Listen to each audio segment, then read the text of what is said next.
Obrigado. Tá ligado? Bem, começaremos então, como foi dito, falando sobre obsessões e a última meia hora, perguntas e respostas. Tá? Então, obsessões. Não é ao acaso que Allan Kardec colocou no livro dos médiuns o assunto obsessões, a classificação, né, das obsessões. Porque, como foi dito, o médium tem um canal de sensibilidade aberto, ele está muito mais sujeito às vibrações contrárias, né? A captar, não necessariamente atuar nele. Atua nele se eles forem vigilantes, como citamos também, né?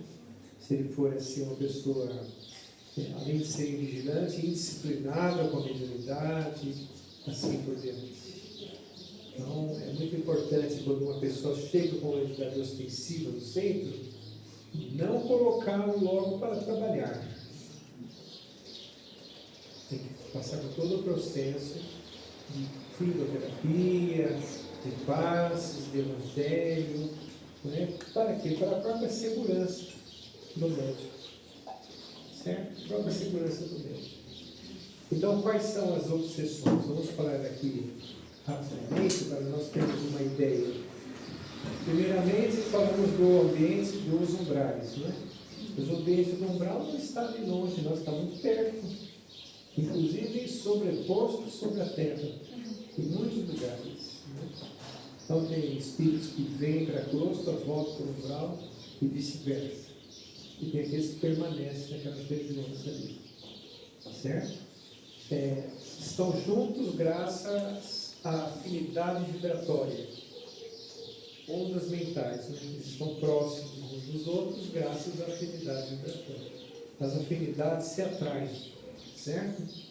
Então a gente vê, por exemplo, que a Terra mesmo, como as pessoas pessimistas, por exemplo, adoram falar com outra pessimista. Eles ficam trocando figurinhas entre si, certo? Uma justificando o pessimismo do outro. Uma pessoa pessimista detesta falar com alguém otimista, porque não se sente bem, certo? É mais ou menos um exemplo de como as afinidades se atraem, né? Os violentos convivem com violentos, os sexólatras convivem com sexólatras, os viciados convivem com viciados, os religiosos convivem com religiosos, assim por diante. A vida espiritual é muito semelhante a isso, não é?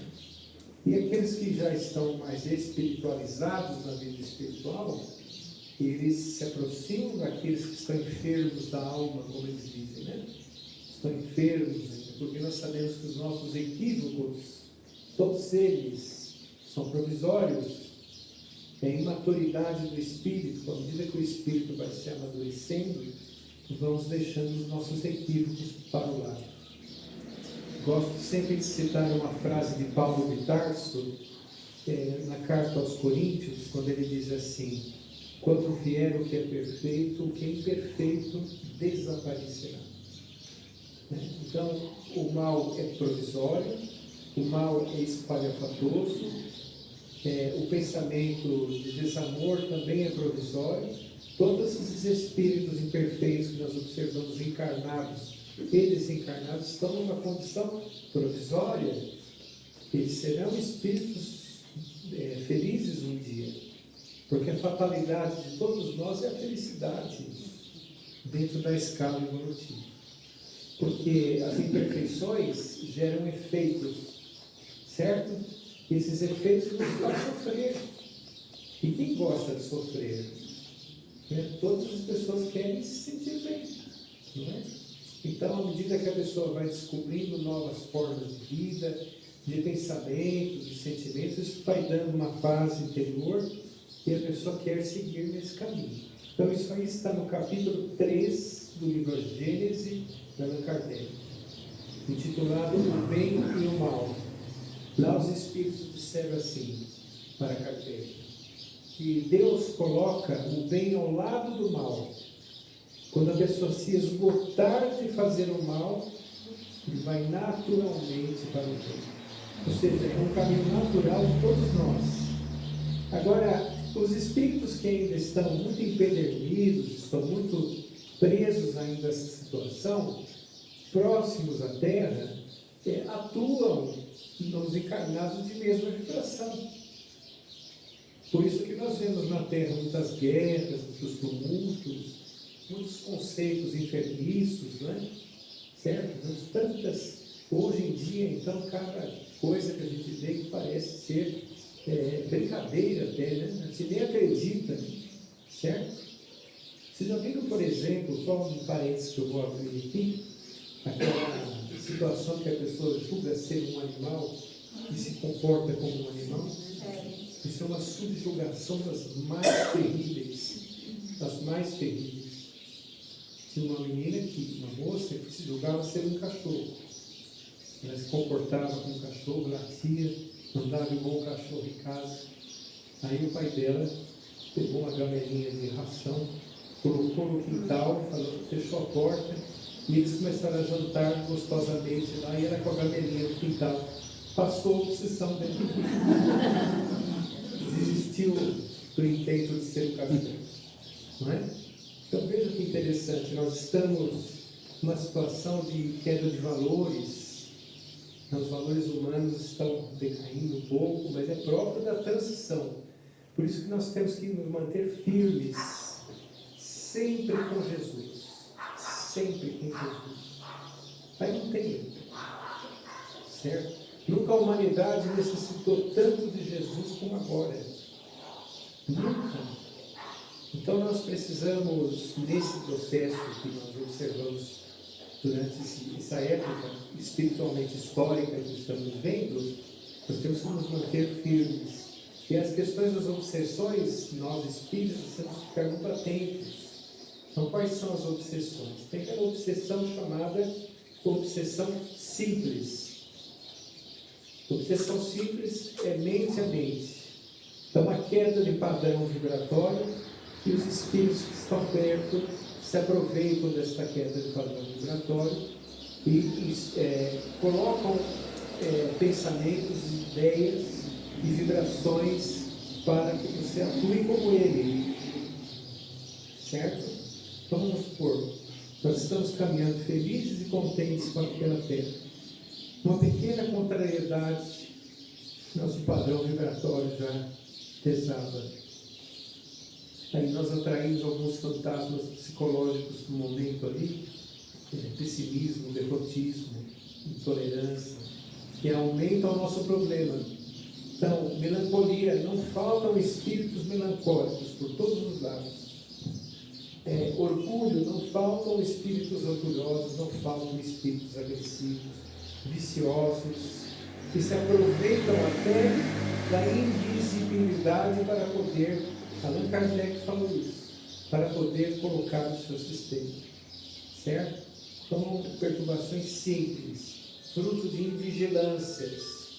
Então, isso pode ser combatido por nós quando nós nos permanecermos vigilantes. Aí nós falamos assim, recorra à prece.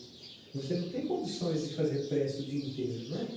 Você consegue fazer prece 24 horas por dia? Né? Seu chefe falar com você no trabalho, você fala fazendo prece. Não é possível. Mas nós podemos ficar em estado de prece. Diferente. Não é prece decorada, não é prece de horários, nada disso. Qualquer momento do dia você pode estar em estado de prece. Que é isso? É elevação do pensamento. Se você, por exemplo, mentalizar Jesus, você já está fazendo uma prece. Às vezes a pessoa está enferma, não tem condições de fazer uma prece. Já viram a pessoa quando está doente, às vezes, fala assim, estou tão ruim que eu não tenho condições nem de fazer uma prece. Faça um pensamento. A prece nada mais é do que um posicionamento de pensamento. Jesus não falou para decorar o Pai Nosso. Ele não falou para os apóstolos, decore aí, escreva aí e faça sempre aos domingos essa prece. Não, ele não falou isso.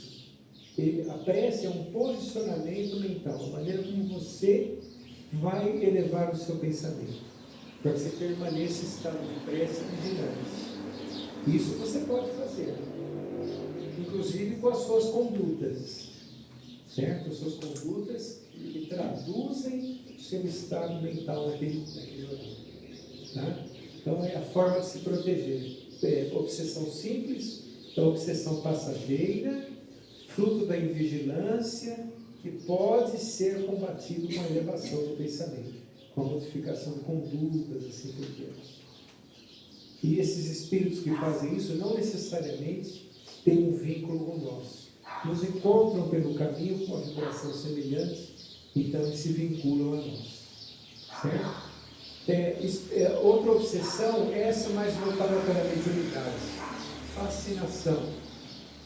A fascinação é terrível, porque ela não parece, a pessoa fascinada, não parece que está obsidiada. Ela não tem alterações de comportamento visíveis, ela conversa direitinho, às vezes trabalha direitinho. Ela gosta de você. Eu vou pensar a evolução dela daqui a pouco. Vou pensar. Pois é. Vocês trabalham direitinho, certo? Não parece que a pessoa está obsidiada. Mas vai conversar com ela, você vê. Ela começa a falar coisas sem sentido. Ela acredita em coisas que só ela sabe.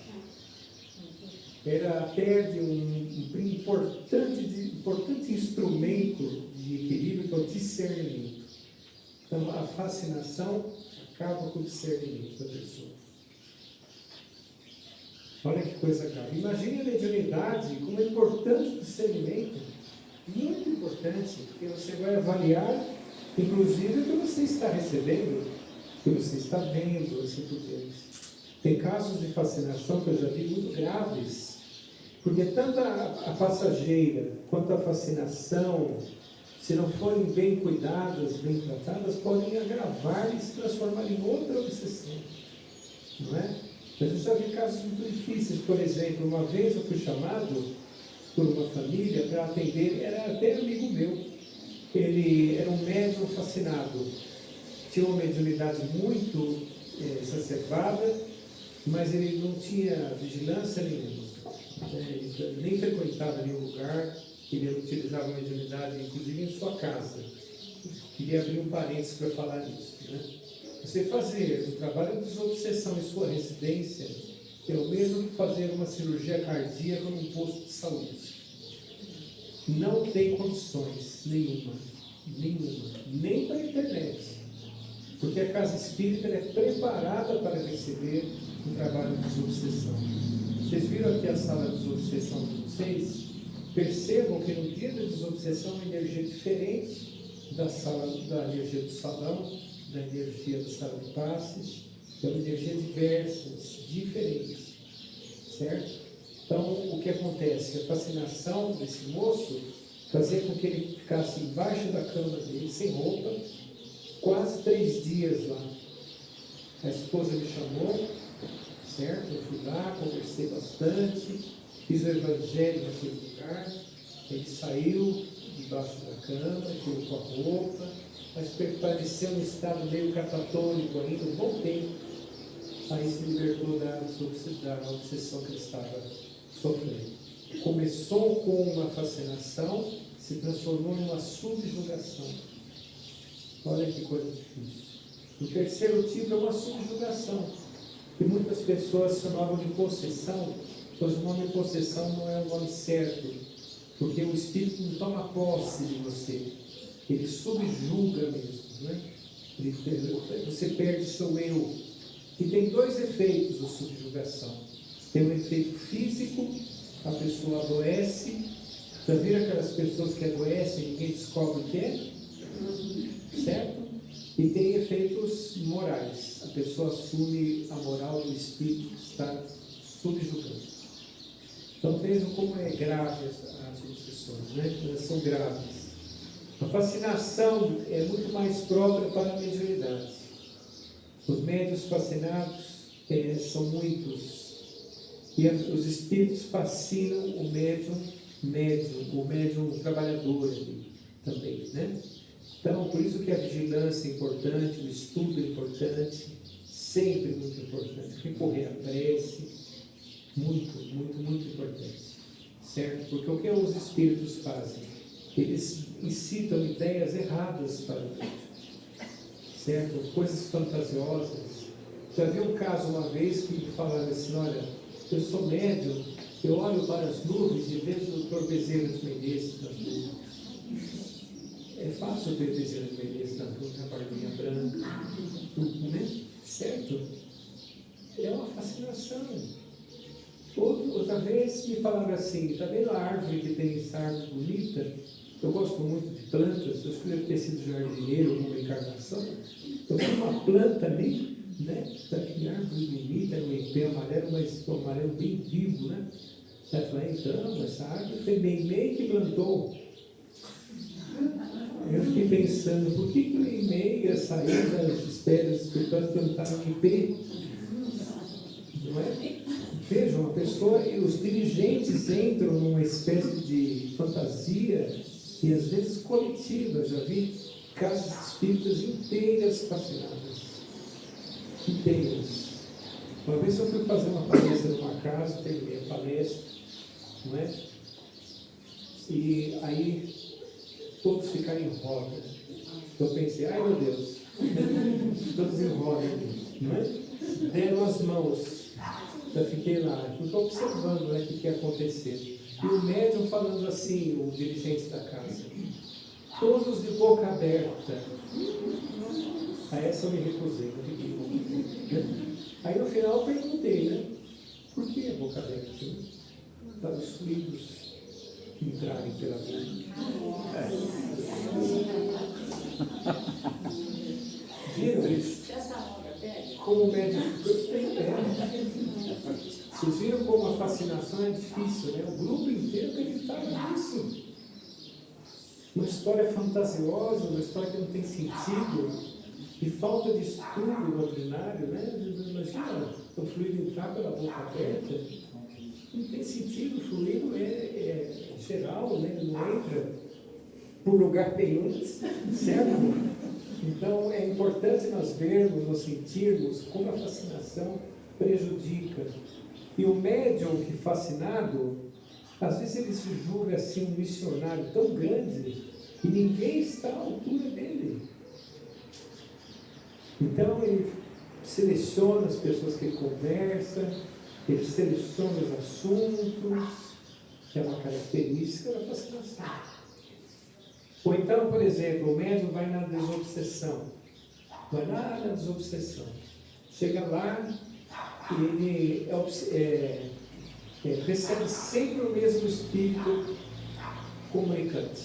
Provavelmente esse espírito está obsidiando ele. Muito provavelmente. Porque qual é o sentido da desobsessão?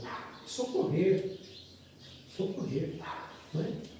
Então, se aquele espírito não está conseguindo ser socorrido e se manifesta só por este médium, provavelmente ele está obsidiando, subjugando esse médium. Certo? Então, o dirigente, no caso, tem que prestar atenção nisso. Existem subjugações muito difíceis de pessoas que estão em sanatórios, por exemplo, né, no caso da subjugação agora, nos sanatórios existem muitos subjugados lá. Então, como é que se recomenda o tratamento da subjugação?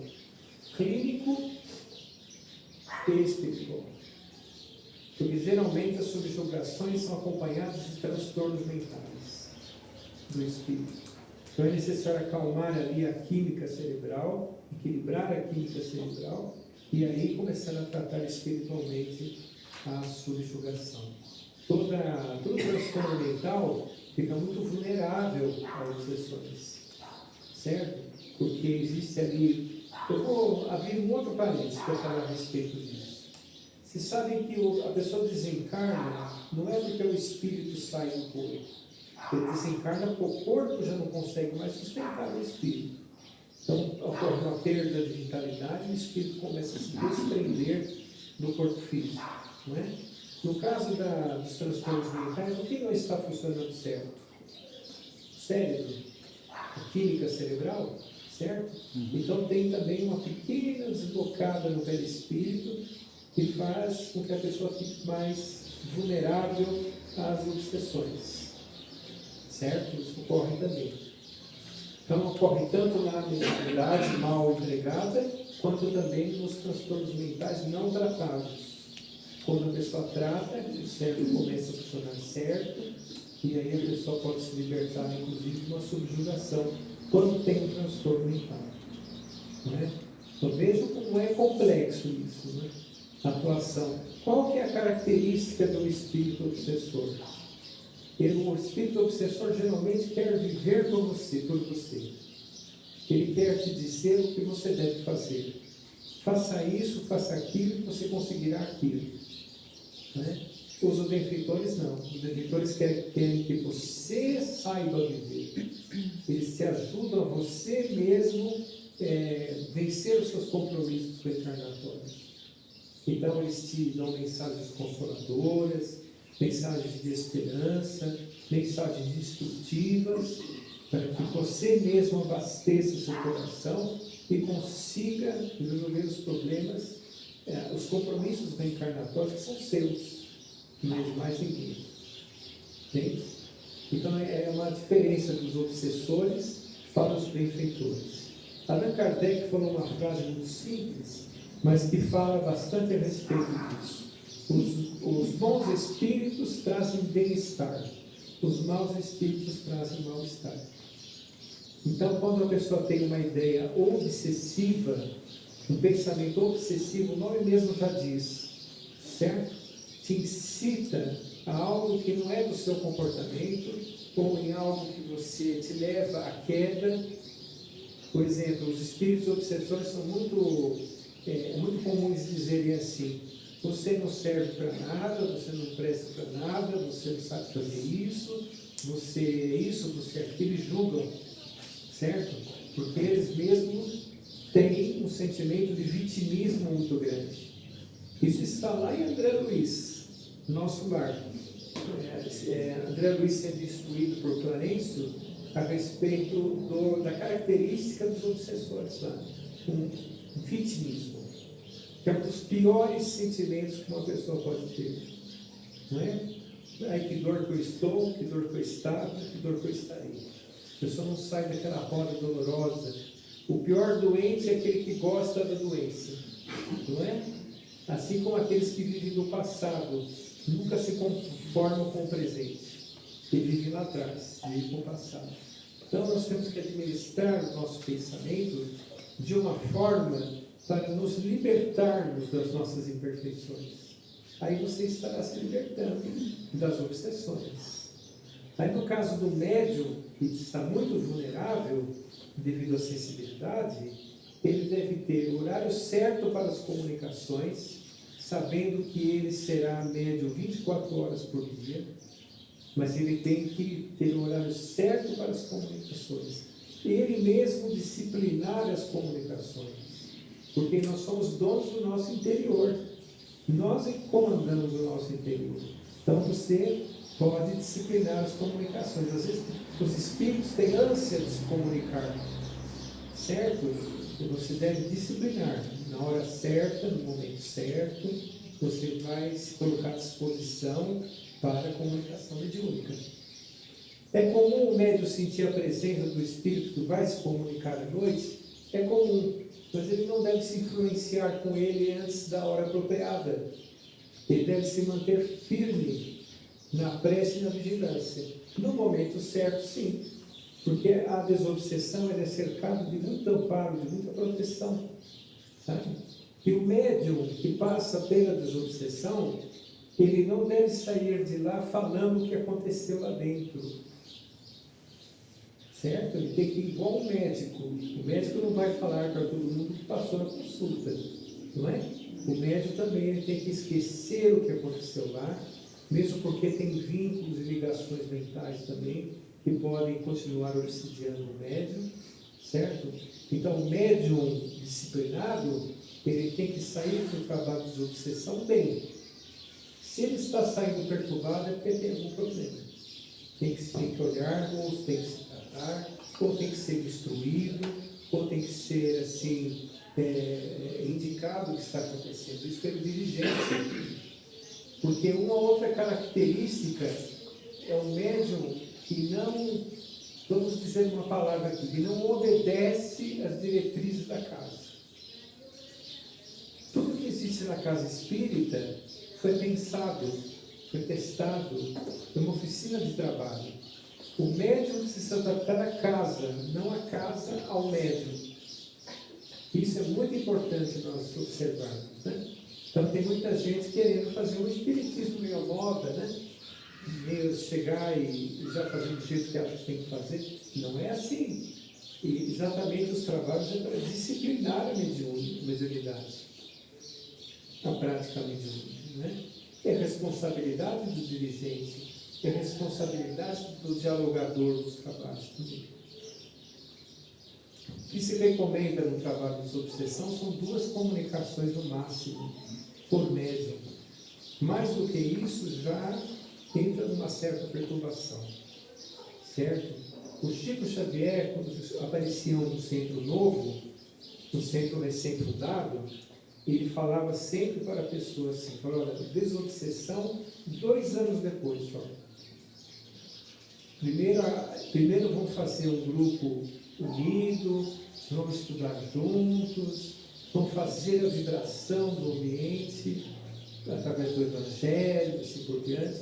No momento certo, os espíritos indicarão que deve se fazer a desobsessão. Uma outra questão é que uma casa não pode fazer muita desobsessão. Tem casa que faz todo dia desobsessão. Também não é certo. Porque a fila é grande, hein? Será que os médios são vigilantes todos os dias? Será que necessita realmente? Em São Paulo tem uma realidade um pouco diferente. Por exemplo, de 12, 13 milhões de habitantes, né? Tem casas espíritas lá que frequentam 5.000 pessoas, 4.000 pessoas. Então, tem várias salas de desobsessão, às vezes, né? Aí é adaptado à realidade da casa. Mas são grupos diferentes, em dias diferentes. Porque o trabalho de desobsessão é um trabalho complexo, não é um trabalho simples. Para começar, um médium que trabalha na desobsessão, ele é um médium que tem que ser mais experiente, e já com uma vivência mediúnica grande. Não pode, por exemplo, ser um médium neófito ali e já começa na desobsessão. Ele precisa ser um médium que tenha passado realmente por várias sensações da mediunidade, saiba captar realmente a presença dos espíritos e saiba sair bem, saiba ter uma conduta para se sair bem. Eu vejo, desobsessão é muito praticada na mediunidade, a psicofonia, a mediunidade, eu diria, mais praticada em todas as casas e deve ser vista com muito cuidado mesmo. O médium psicofônico, ele deve se abster de situações, palavras chulas, todos os médios, na verdade, né? Mas o médium psicofônico, ele tem que tomar muito cuidado com o que ele vê, com o que ele ouve, porque é uma mediunidade que se manifesta muito fácil, né?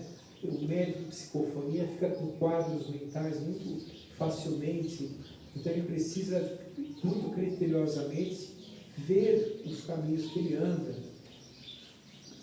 Aí nós falamos das condutas dos médios. O médico precisa parar de falar palavrão, por exemplo? Precisa? Claro. Isso não acrescenta nada na vida.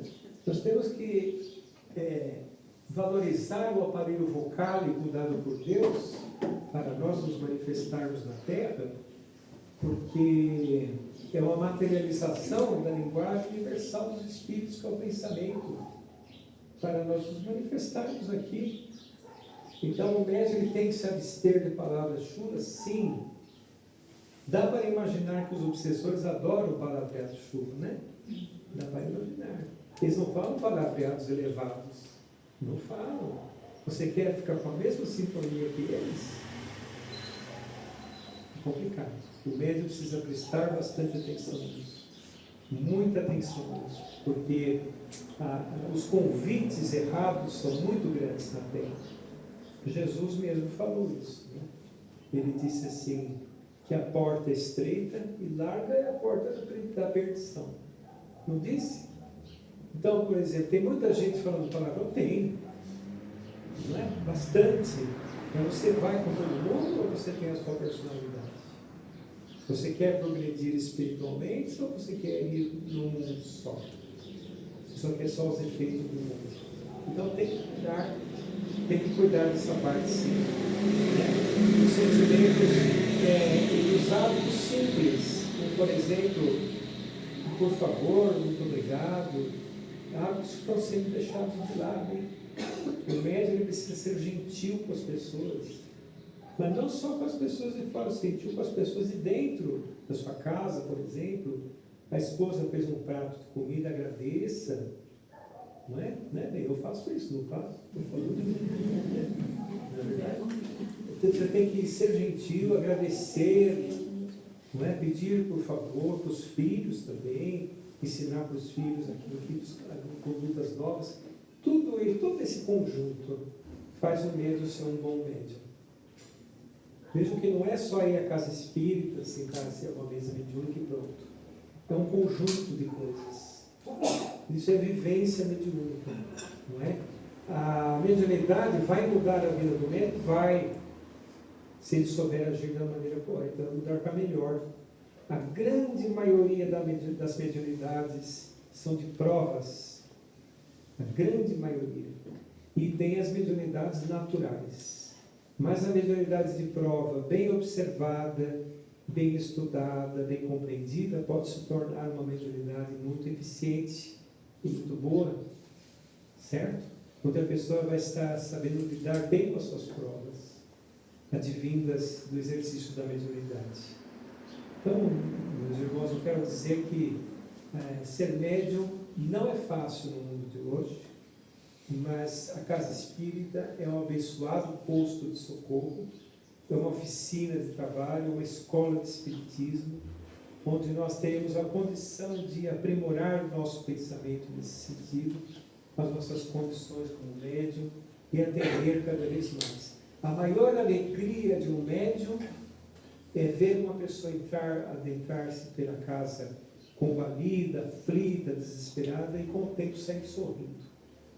Essa deve ser a maior alegria do médium, porque é um instrumento de caridade, de autorrealização, consolação, permitida por Jesus.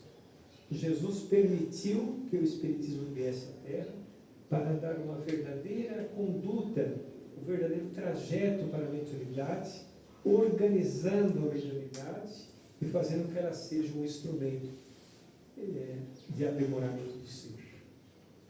Certo? Muito bem. Então vamos às perguntas. Vamos lá. Marcos, você falou das crianças que querem se tornar animais, né? E que essa mãe teve uma atitude positiva. Mas tem muitas que a gente vê por aí que acabam aceitando e até alimentam essa situação. Como é que fica? Seria os pais obsediados também, ou são esses pais que não sabem falar não?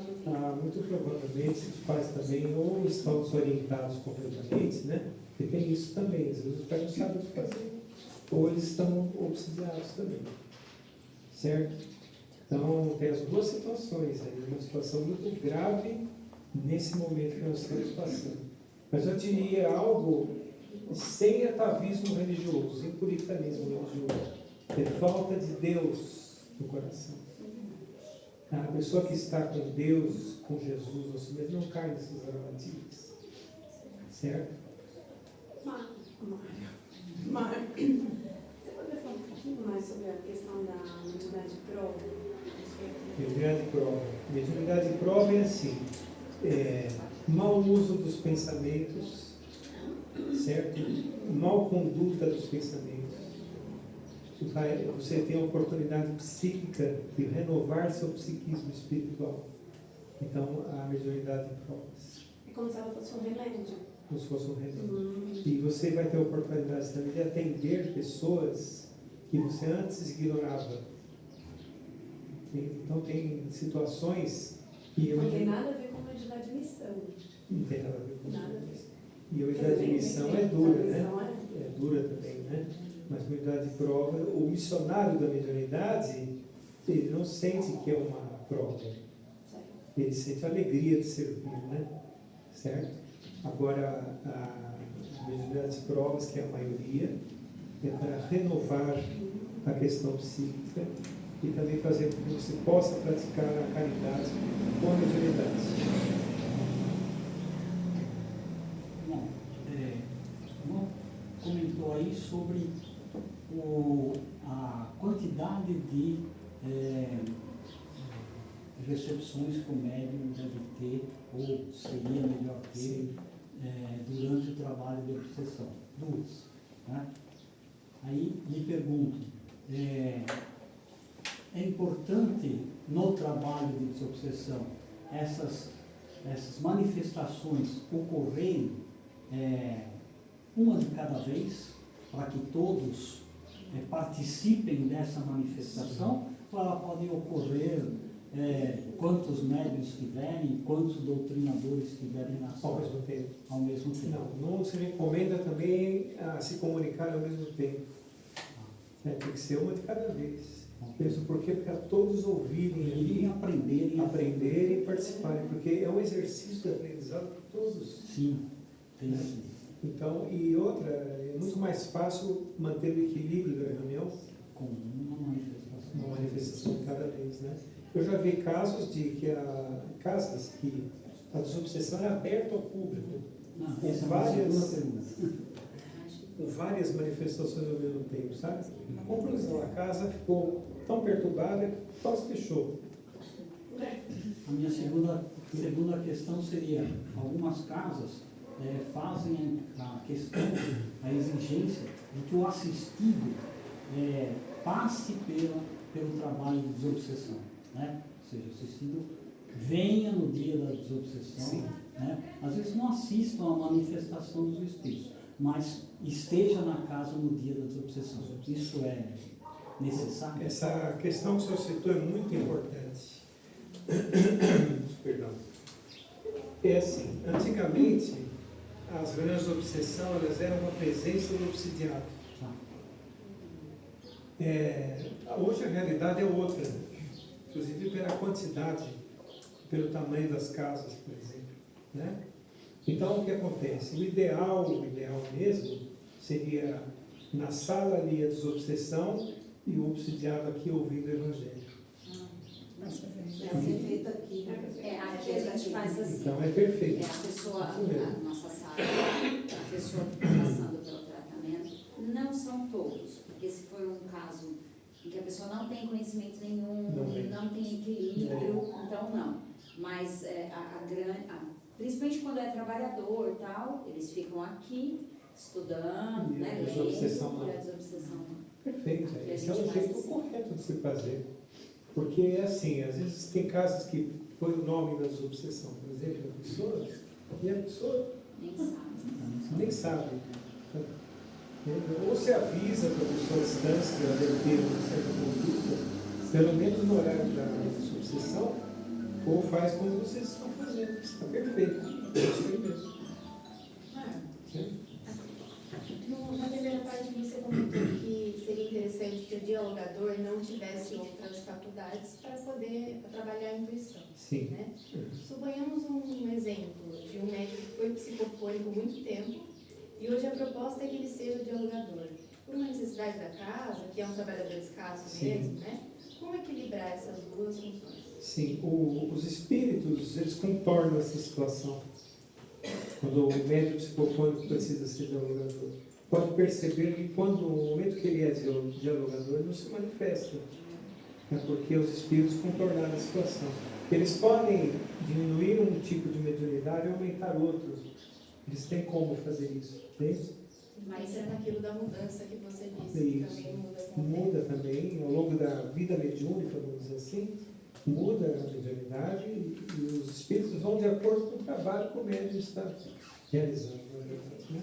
Mas também não quer dizer que ele deixou de ter a faculdade. Não, Ela fica continua. temporariamente Temporariamente. deixada de lado. Isso, né? Você está do latente ali, quando se for necessário, um dia volta, assim por diante. Agora, isso não é uma regra, o médium pode ser, o trabalhador pode ser médium, né? Você falou, mas os espíritos controlam. É porque em casa pequena, né, como é o caso da nossa, a gente é médium, a gente é dialogador, a gente é dirigente. Não tem, acaba se fazendo mais Cruza e acaba se cabeceando ao tempo, né? Entendo. Deixa eu te perguntar uma coisa que, assim, a gente sabe a resposta, mas mais a título de esclarecimento, porque muitas vezes a gente vê esse tipo de pergunta. Ah, o médium tem a mediunidade ostensiva, então ele é uma pessoa muito mais endividada, e aí ele tem como... A gente sempre, né, ouve esse questionamento. Olha, eu sempre ouvi isso também. Isso é uma Mas coisa para muito- informar todos a é uma coisa muito relativa a isso, sabe? Tem casos que é. Mas não é uma regra. Não é uma regra. Não é uma regra. Às vezes a pessoa... Porque todos nós somos endividados, né? Nós estaríamos num mundo feliz, nós estaríamos reencarnados aqui. Né? Às vezes a pessoa escolhe um plano reencarnatório antes de vir, pede, se fosse possível, a mediunidade para poder reparar os erros do passado. Então, ele está numa situação de lucidez espiritual. Ele está por aquela mediunidade resolvendo alguns casos, sabe? Agora, a pessoa que teve grandes problemas e não tem essa lucidez, por exemplo, a mediunidade pode se manifestar também, mas não é uma regra. Não é uma regra, não é? Se olha um médico com várias faculdades, não quer dizer que ele tem muitas provas. Isso depende, varia muito, ou da prova escolhida, ou do tipo de tarefa que ele vai desempenhar, porque ele pode ter tido problema na existência em uma área, e outra área ele ter saído bem, ele ter feito direitinho. Certo? Ele pode, por exemplo, ter sido um mau profissional na Terra, falta de ética, etc. Mas foi um bom pai, uma boa mãe, cumpriu suas obrigações de família, por exemplo. Então, não é generalizado o problema dele. Ele pode escolher vir com oportunidades, que é realidade de provas também, mas provas que ele escolheu. Então, a quantidade de faculdades não quer dizer quantidade de desequilíbrios dele. Vai depender. Varia muito. A gente, não posso dizer que é via de regra, mas quando você começa o trabalho mediúnico, você começa com umas funções mais brandas e talvez com a capacitação do grupo, a harmonização do grupo, se começam a aparecer casos mais difíceis. E não é porque não se chama de um trabalho de desobsessão, que não tem casos de obsessão mais leve dentro do trabalho. Isso acontece por não ter um trabalho específico de desobsessão ou não? Ou é uma coisa natural? As manifestações mediúnicas, elas vão se aprimorando à medida que o médium se aprimora também. Né? Tem casos que já começam ostensivo, depois vão diminuindo, na verdade, vão regulando, né? Certo? Agora, a desobsessão ela é uma situação que os espíritos são levados lá, são aqueles que estão preparados para serem atendidos. Né? Não necessariamente aqueles espíritos atuam na casa. Eles, algumas vezes, são resgatados em outras regiões e levados para lá.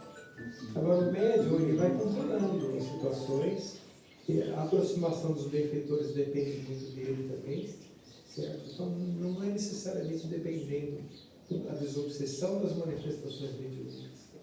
Não necessariamente. Não necessariamente precisa ter um trabalho específico denominado como um trabalho de desobsessão. Não, o trabalho de desobsessão precisa. Essa é a dúvida também. Mas as manifestações do médium, dos médiuns da casa, são independentes, muitas vezes, do trabalho de desobsessão, em outros trabalhos, né? Certo? Obrigado. Não sei se eu respondi isso. Não sei se eu perguntei direito também. Certo, eu acho que a gente entendeu. Conseguiu. Eu entendi assim, que uma reunião mediúnica começa como, por exemplo, reunião de desenvolvimento mediúnico.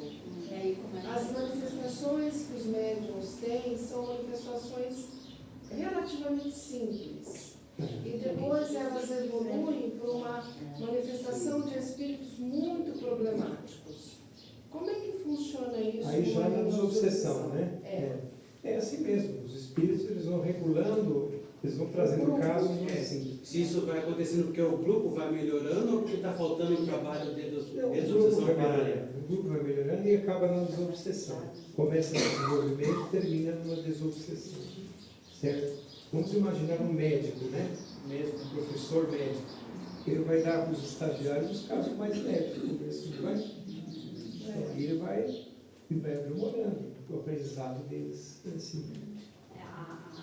Aqui, né, eu até estava falando para a Wanda, aqui a gente não tem, eu imagino que vocês têm uma reunião de mediunidade, né, de desenvolvimento. Aqui a gente tem a reunião de estudo e depois a gente tem um tempo, são 60 minutos de estudo, 15 minutos que a gente fala que é parte prática, né? Então a gente coloca os médiuns concentrados e aí é esse o horário Que seria desobsessão. Que seria Desenvolvimento o desenvolvimento mediúnico. Desenvolvimento mediúnico. Né? A nossa desobsessão é outro dia, Outro com um dia. grupo pequeno e só Muito para bom. tratamentos. Então aqui a gente faz, Nós- seria segunda, terça e quarta, os dias de estudo com parte prática. Certo, entendi. Lá nós fazemos assim, nós temos no trabalho de desobsessão, aqueles médicos que ficam na sustentação. Aí já para aguçar ali a mediunidade e preparar como se fosse esse trabalho que você faz. Ok? Mas no próprio dia. Entendi. Só A que os nossa espíritos selecionam. desobsessão é o dia específico dela e são os médiums, diríamos, mais experientes. É muito bom na também, casa, né? que a Muito gente- bom. Aprender na prática, eles vão aprender na prática também. Sim. Também é muito bom. A gente tem nesse dia, inclusive, um estudo, mas é um estudo pequenininho, É. né? Sempre tem estudo. Um estudo menorzinho e aí a gente tem ali meia hora. Sim. Você sabe o que o benfeitor da casa falou?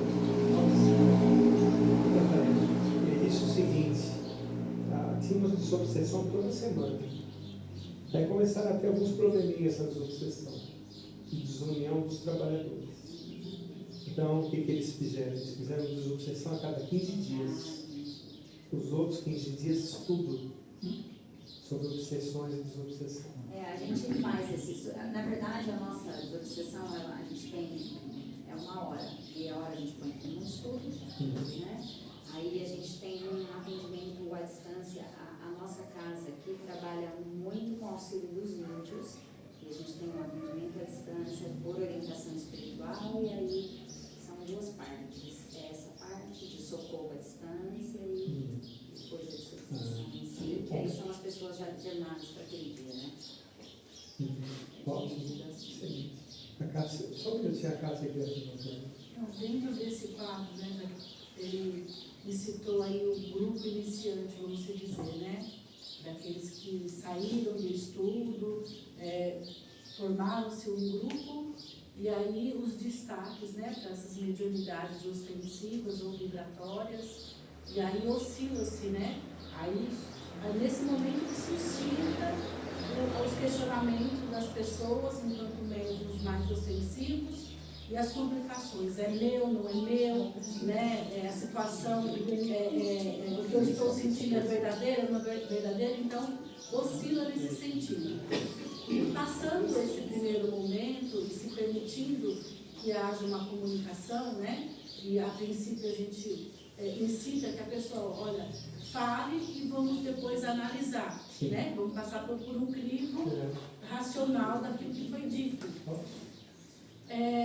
O que dizer um pouquinho das questões anímicas nesse sentido? Como a gente consegue ponderar, até mesmo para poder tranquilizar o médium que se coloca nesse questionamento? Olha, o animismo ele deve ser estudado na casa espírita, tem bastante. O próprio espírito do médium com suas potenciais. Por exemplo, telepatia é animismo, magnetismo também é animismo, certo? Só que durante o passe, os espíritos potencializam o magnetismo do médium, certo? A telecinesia, movimentar objetos, efeitos físicos também é animismo, certo? Agora, o animismo é a bagagem que o médium tem, que os espíritos também aproveitam. Mas a proporcionalidade de mediunidade e animismo deve ser maior na mediunidade, certo? Porque aí eles aproveitarão só o suficiente do teu animismo ali, sem que isso seja negativo. Agora, o errado é você usar o animismo, por exemplo, eu já vi médios que querem dar recados para a diretoria, e dão uma comunicação como se fosse um espírito, mas na verdade é um recado que ele quer dar para a casa. E esse animismo também pode ser inconsciente ou não? Pode ser inconsciente e consciente também. Nesse caso, consciente. Nesse caso, consciente. Mas pode ser inconsciente também. Entendeu? Então, o animismo é uma coisa muito delicada. O tempo vai dizer porque você deixe de ser tão anímico, seja mais mediúnico, certo? Vai saber diferenciar um do outro. Inclusive, o aprofundamento mediúnico, né? Se a sua mediunidade é inconsciente, se é sêmio, se é intuitiva, esse momento que você falou que vai fazer a triagem, esse médium vai fazer isso, aquele médium vai fazer aquilo, assim como... Marco, deixa eu te fazer mais uma pergunta. Às vezes, né, nesses dias que a gente tem o estudo e essa parte prática depois, né, a parte da mediunidade, às vezes a gente tem ali médiums que passam anos, né? Eu estou sentindo fluido. E aí você vai instruindo, presta atenção, né? E passa a vida, aí você faz tudo, né? E passa a vida, eu estou sentindo, mas então fale, né? Dê espaço, confia no seu benfeitor espiritual, no seu mentor, confia na casa, você está amparado. Mas fica, entra ano, sai ano, 1 ano, 10 anos. Você sabe que é assim. A gente fica às vezes meio. Você chega uma hora que você não sabe muito bem até o que você. Mas você sabe que é assim, às vezes a mediunidade da pessoa é intuitiva, e ela tem timidez de falar, timidez de se desenvolver também, entende? Isso é muito importante, isso não tem bastante. Não tem aquela. Não se entrega nesse meio, né? Mas a gente pode ir motivando. Pode ir motivando, falar, mas tem entenda. problema, vamos avaliar tudo junto. E você sabe, Marcos, pegando esse gancho que a Eliane e a Mariângela está dizendo, você disse assim, a mediunidade ela é orgânica, certo? E é com a ativação desses cristais, né? Apatita? É isso? E isso quer dizer que o médium que tem a mediunidade ostensiva, ele tem mais? Tem mais. Então, por isso que diferencia. Às vezes a gente sente os fluidos, tem essas intuições, mas não chegará necessariamente à mediunidade ostensiva. Olha, por conta dela ser orgânica. Sabe que não é? no futuro, todas as pessoas utilizarão a mediunidade intuitiva. Porque é uma mediunidade mais branda, né? Certo? Mas muito válida também. Você fazer um evangelho, fazer uma palestra, dar uma orientação, é muito importante. Certo? Também a mediunidade intuitiva. Marco, essa pergunta da Adriana, a Adriana está com a gente na sessão. E a gente tem falado, presta atenção, né? Realmente nesse sentido mesmo, da intuição. Fique atenta, a gente vê que ela está sendo intuída. E assim, agora ela está se soltando mais, né? Então, mas dá a impressão que, por conta desse misticismo, por isso que eu fiz essa pergunta, porque é uma linha muito tênue. A gente não sabe se é realmente a gente ou se é um irmão ali querendo, né? Você tem que prestar atenção no tempo. O tempo eu vou te dizer isso. Tem aquela questão da sala que eu te falei. Como se fosse uma pessoa dentro de uma sala, que é o seu cérebro, falando para você sempre que você pensa. É uma característica. Agora, deve-se incentivar sem forçar também. Porque, de repente, a sua mediunidade vai ser intuitiva e você tem doação, por exemplo. Eu sinto muito isso, essa doação. Eu sinto muito quando eu estou trabalhando, que eu estou dando curso como... Eu sinto muita intuição, eu sinto muita... Não é só intuição, eu sinto assim uma vibração diferente. Na hora de eu estar falando sobre a doutrina. Então, o médium é impressionável, aquela mediunidade básica, importante também, para sentir a presença dos espíritos ali. Falando dos médiums. Ah, então vai filho. Tá no caminho. No caminho. Tinha uma pergunta por aí. Eu queria saber, dias de trabalhos mediúnicos, o médium ele precisa se preparar fisicamente, às vezes com uma restrição alimentar, uma restrição física? Olha, restrição física, o médico tem que chegar mais tranquilo lá, né? Certo? Ele precisa ter um tempo para se preparar antes da reunião. Em São Paulo é muito difícil, a pessoa fica em trânsito, chega meio com se derramar. Mas tem que se preparar. Agora, a alimentação não pode se empanturrar de alimentos, porque aqui tem um nervo chamado o vago simpático, que participa ali da digestão. Vocês podem perceber quando a pessoa se alimenta muito e vai para a prática mediúnica, tem um pouco de refluxo. Perceberam isso? Já passou por isso? Então tem uma alimentação leve, não é? E depois, se for o caso, depois da reunião.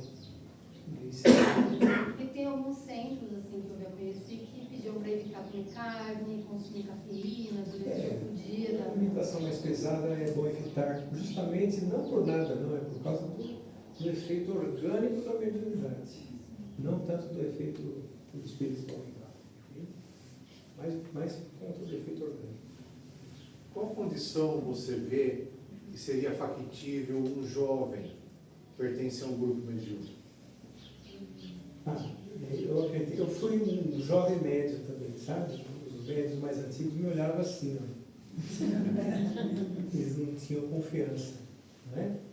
Mas aí foram vendo que a gente foi estudando, foi se aprimorando. Então o jovem médio, ele precisa se aprimorar, mostrar que ele é dedicado. Os dirigentes querem ver isso, né? E os espíritos também. Então o médio jovem ele pode participar.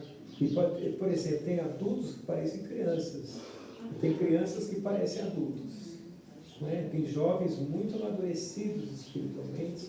É questão de se observar ali, né? É questão de se observar. Ele pode participar da desobsessão se ele tiver o preparo para isso, a experiência para isso. Certo? Vamos supor, ele estuda desde os 15 anos. Ele começou a participar de algumas atividades mediúnicas da casa do passe, por exemplo. Ele pode, em um determinado momento, ainda jovem, participar de uma desobsessão, nada impede.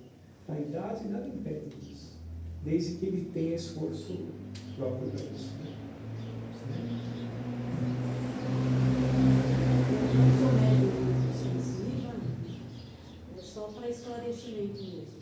Quando você mencionou que quando a pessoa está ainda se identificando, o que ela vai, o assistido, né, em que área ele vai atuar como médium, o médium, o espírito vai dizer para ele qual caminho ele vai tomar. Mas acho que o mais, não sei, acho que você quis dizer que ele vai encaminhar, né?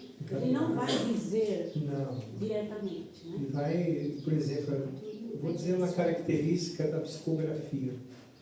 Psicografia, a pessoa sente em um determinado momento uma vontade de escrever fora de hora, certo? Indica que a psicografia, por exemplo, pode ser, às vezes a pessoa nem está acostumada a escrever. Ou então ela sente uma vontade de falar, uma psicofonia. Então tem as características da mediunidade, elas se apresentam no comportamento também. Sabe? A pessoa vai começando a identificar, são os espíritos, né? Estão indicando para você mais ou menos o lugar que você tem que ir, certo? E como o Chico falava, a comunicação vem de lá para cá. E certas atitudes que a gente vê que o dirigente fala que o mentor falou isso, o mentor mandou fazer isso. O mentor não vai falar diretamente, tá? Não. Algumas ocasiões eles intuem, falam até. Tem algumas ocasiões sim, mas não tudo. Eles querem que nós realizemos o nosso trabalho aqui. O trabalho, por exemplo, da Casa Espírita é nosso aqui, certo? Então eles podem intuir, eles podem dar alguma recomendação, mas nunca faça isso, faça aquilo, faça aquilo outro. Isso fazem não. E ele perguntou do jovem, agora eu vou perguntar do idoso. Existe uma idade em que essa pessoa é recomendado ela não dar mais passe? Não, o passe ele pode ser dado até com o olhar. Então, não tem recomendação. O ideal é Mas trabalhar que ela não até... faça mais parte da equipe, por exemplo. Existe essa recomendação? Não tem recomendação, só a parte física mesmo, né? Se ela não dá conta de ir para o centro, né? Ficar muito em pé, por exemplo, né? Mas se o passe, ela pode dar até o final da existência dela. E eu vou dizer mais, em qualquer lugar. Ele passa até embaixo do ponte.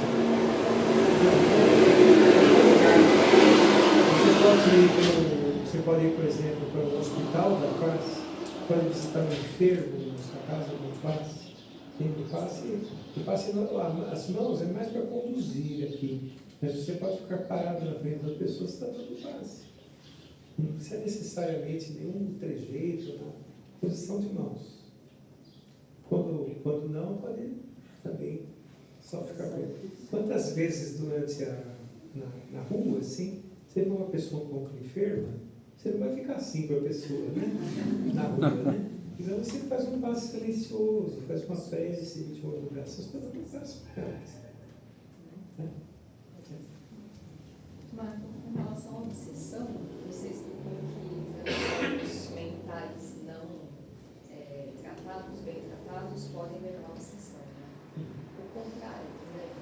Obsessões podem levar a desequilíbrios orgânicos. No caso das subjugações, podem levar a transtornos mentais muito difíceis também.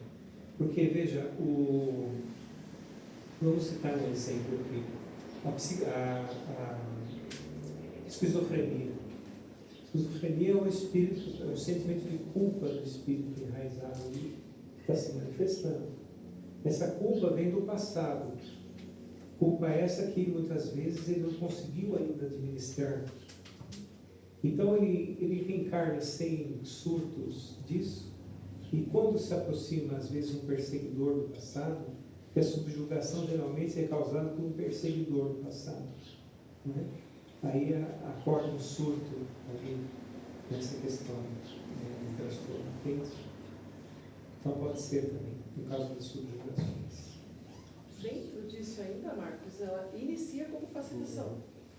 Não, a fascinação não tratada pode se tornar subjugação. E isso leva a uma consequência de transtorno mental futuro? Pode levar ou não, depende. A pessoa pode ter o transtorno antes ou como pode levar um transtorno também. Ou ela tem antes, ou com uma subjugação mais insidiosa, pode levá-lo a um transtorno também. As duas coisas. Eu achei que o transtorno mental, a parte física, né, iniciava na espiritual. Inicia na espiritual. Sim. Sempre. E aí vem para o corpo físico. Isso, corpo físico. Aí altera a química cerebral. Essa alteração da química cerebral já é o efeito de uma causa anterior. Não necessariamente dessa vida. Não necessariamente. Na maioria das vezes não é dessa vida. Tem alguns transtornos que são frutos de traumas, né? Aí é dessa vida aqui, certo? Mas a tendência da pessoa ter o transtorno é muito grande, já é passado, né? Certo? Por exemplo, tem gente que sofre traumas e não fica transtornado depois. Tem gente que acorda um trauma, um transtorno, certo? Mediante o trauma, não? E a questão do autismo? Cada vez mais, né, cada dia que passa, a gente vê que está mais casos, então, crescentes, né? E como que... O autismo, ele é uma percepção do espírito nesta encarnação, originária do passado também, do mau uso dos pensamentos, que vem ajustar na atual existência. É um ajuste que está sendo feito. Então ele não se vê muito no mundo. Ele cria um mundo à parte, assim. Tem vários graus, né, de autismo, certo? Os graus mais difíceis, o espírito fica completamente absorto em seu mundo, né? Nos casos mais leves, ele consegue dirigir bem a sua vida. Hoje em dia tem tratamentos muito avançados, né? terapias muito avançadas, mas no caso ali, os autistas também são vulneráveis a obsessões. Então tem que se tratar também clinicamente e espiritualmente. Também pode haver uma subjugação. Alguns casos, mas a subjugação depende da história do espírito, né? Você vem lá do passado. Geralmente, olha que interessante, geralmente é um espírito perseguidor do passado. E no caso da fascinação, é feita por um espírito pseudo-sábio, sabe? Que quer impor o sistema, o seu próprio sistema, assim, como se fosse um hipnotismo mesmo. Sabe? Em relação à mediunidade desses autistas, você mais leve, você acha que é possível? Eles têm uma mediunidade também? Pode ser, mas não dá para praticar a mediunidade, né? Eles só têm as percepções. Ele tem que ser levado ao tratamento espiritual e clínico. A esquizofrenia, quando ele é esquizofrênico, ele tem essa questão do pseudo-sábio, é a subjugação também, está dentro disso? Não, a esquizofrenia, que é o transtorno mais grave muitas vezes, na maioria são subjugações. Já são subjugações. Para Mas a ele pessoa, precisa fazer o tratamento químico também. Para a pessoa ter, por exemplo, uma fascinação, a fascinação ela é uma pessoa que consegue discernir bem o que faz. Mas tem alguns problemas de ordem moral que faz ele cair numa fascinação. Tem. Marcos, a manipulação é consciente da fascinação? Manipulação é uma característica do espírito. Vem de outras vidas, já manipulado faz tempo. Mas é consciente isso, É consciente. na fascinação. É. Viu, Marco? Deixa eu só desculpar uma coisa. Eu ia perguntar, assim, como o autismo, né, que hoje a gente vê esse aumento, a gente vê do Alzheimer também, né? O Alzheimer, ele também, porque a gente vê que a pessoa ela fica ausente deste mundo. Isso tem ali também a parte espiritual, no sentido da obsessão? Não, é assim. Porque eu sempre, algumas vezes eu pensei assim, porque eu já tive no meu consultório casos assim, né? A pessoa está com Alzheimer, então ela começa a fazer coisas que ela nunca fez, a falar coisas que ela nunca fez. Então eu sempre me questiono assim, mas do que é isso, né? É uma repressão daquele espírito, né? Essa encarnação, e de repente aí nessa fase põe tudo para fora? Ou é mais a obsessão? É interessante que o caso do Alzheimer, ocorre aquilo que nós comentamos do desencarne, né? O corpo não está funcionando bem, o espírito tem um deslocamento, perde o seu eu. Sabemos que os transtornos psicóticos a pessoa perde o eu, né? Não nos neuróticos, nos psicóticos.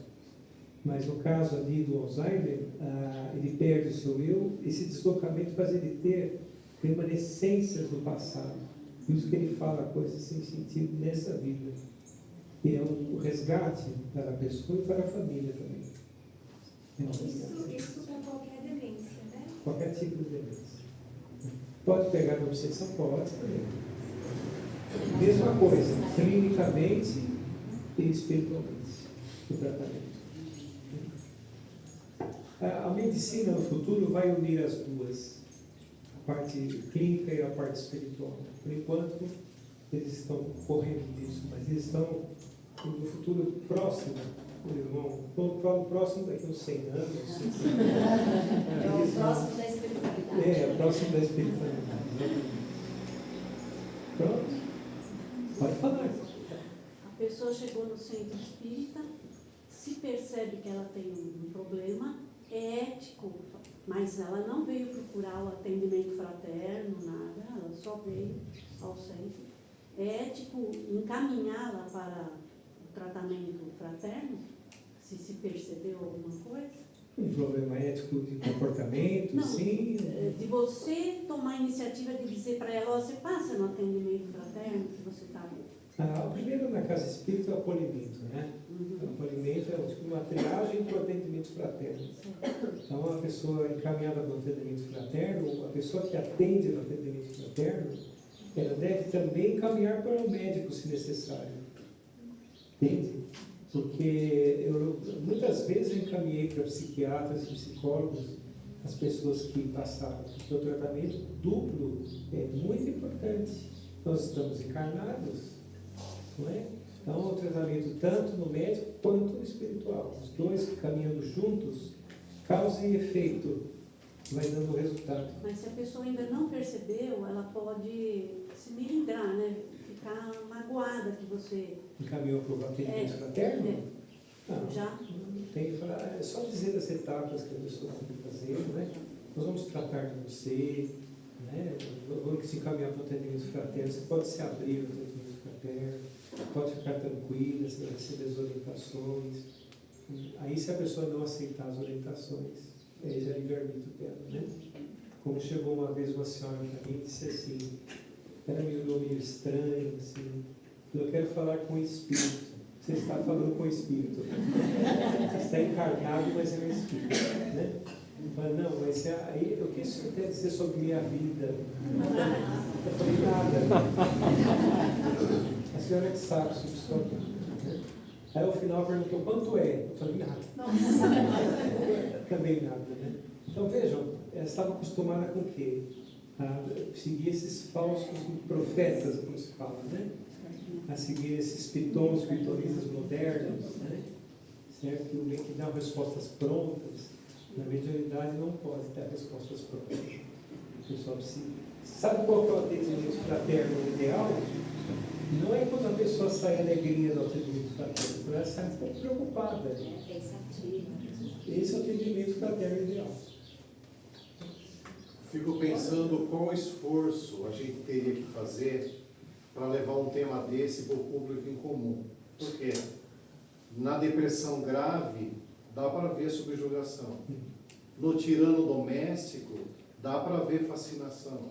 Ou mesmo na violência doméstica, dá para ver fascinação. Né?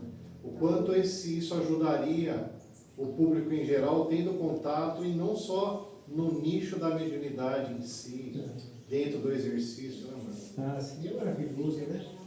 Teria que se tornar público, né? Sim. Porque quando o Espiritismo veio ser divulgado, né? Não veio para ficar só nas casas espíritas. Certo? A mensagem espírita não é só para espíritas, é para toda a humanidade. Certo?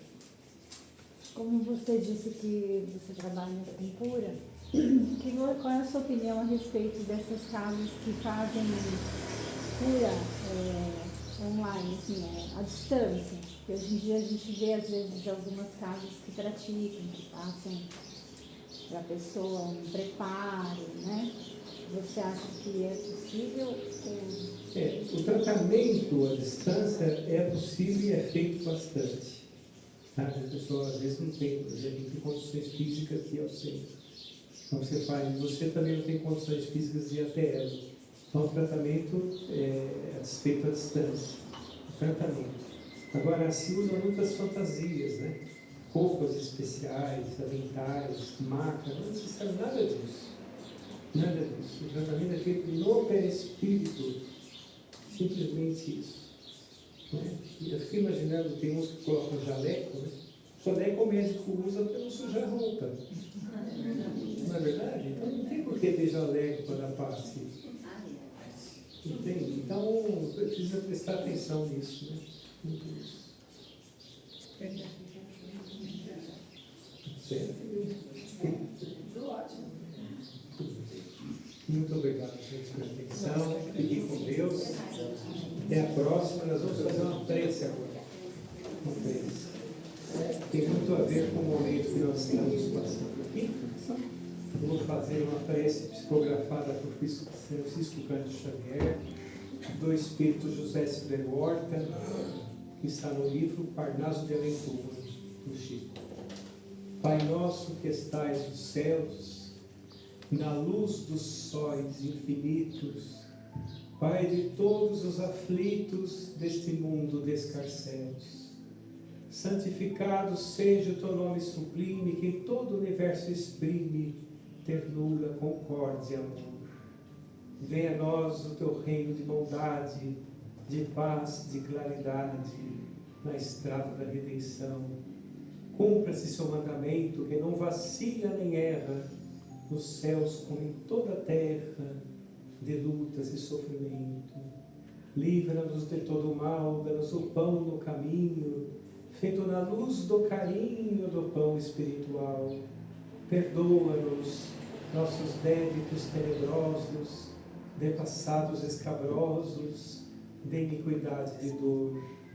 Auxilia-nos nos sentimentos cristãos, a amarmos aos nossos irmãos que ainda vivem longe do bem. E com a proteção de Jesus, livra nossa alma do erro, deste mundo de desterro, ainda tão distante de vossa luz. E que nosso ideal igreja seja o altar da caridade, onde se faça a vontade de teu bendito amor. Muita paz a todos. Fiquem com Deus. Muito obrigada.